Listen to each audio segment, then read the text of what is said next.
Jangan lupa untuk download aplikasi CNBC Indonesia yang tersedia di Play Store dan juga App Store untuk mengikuti terus perkembangan informasi seputar ekonomi dan bisnis terkini. Outlook dari retail modern sudah jelas bahwa tahun ini pasti akan lebih membaik dari tahun lalu. Karena apa? Karena kita ketahui bahwa tahun ini sudah ada penanggulangan COVID yang lebih baik dan juga game changer daripada vaksin yang sudah mulai diedarkan hampir sekitar 20 juta penduduk. Nah, kita lihat memang kondisi itu berpengaruh terhadap sektor retail.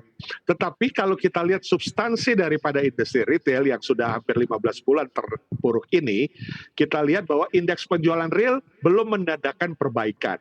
Bulan Desember minus 19,2, kemudian bulan Januari minus 16,4, bulan Februari lebih terpuruk lagi minus 18,1, dan bulan Maret kemarin minus 17,1. Diperkirakan bulan April ini berada pada minus sekitar 10 sampai 11%. Nah, artinya bahwa memang kejadian yang terjadi saat ini sudah mulai membaik daripada tahun lalu. Tahun lalu indeks penjualan real kita di bulan yang sama April-Mei minus 20,6 dalam 2 dekade yang terburuk di dalam industri retail.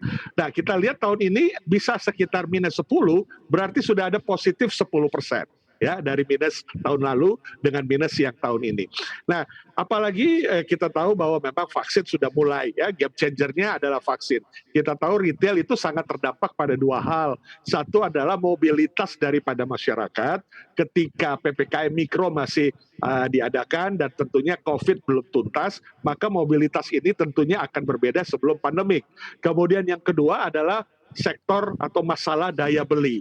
Daya beli ini tentunya kita tahu yang terkena dampak adalah menengah ke bawah, ya, menengah ke atas tidak terdampak daya beli, tapi mereka menahan belanja karena mereka khawatir untuk berbelanja dalam suasana pandemik ini.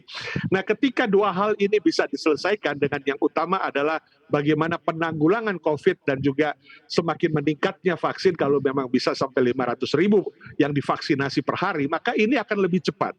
Mobilitas akan lebih longgar.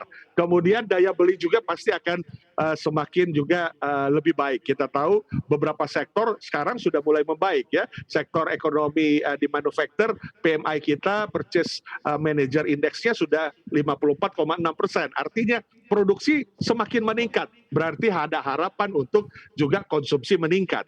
Nah, tetapi masalahnya sekarang memang 2 hal ini belum terselesaikan. Dan yang penting adalah karena memang retail juga belum menjadi sektor prioritas. Nah, ini juga jadi problem. Sehingga kita belum bisa mengakses dana alokasi pemulihan ekonomi nasional maupun juga para pekerja retail juga yang berisiko belum divaksin. Nah, ini yang kita masih prihatin dengan industri retail ketika kita harus tetap beroperasi, tapi suasananya, situasinya belum kondusif dan kita belum mendapat bantuan subsidi ataupun alokasi dari dana PEN.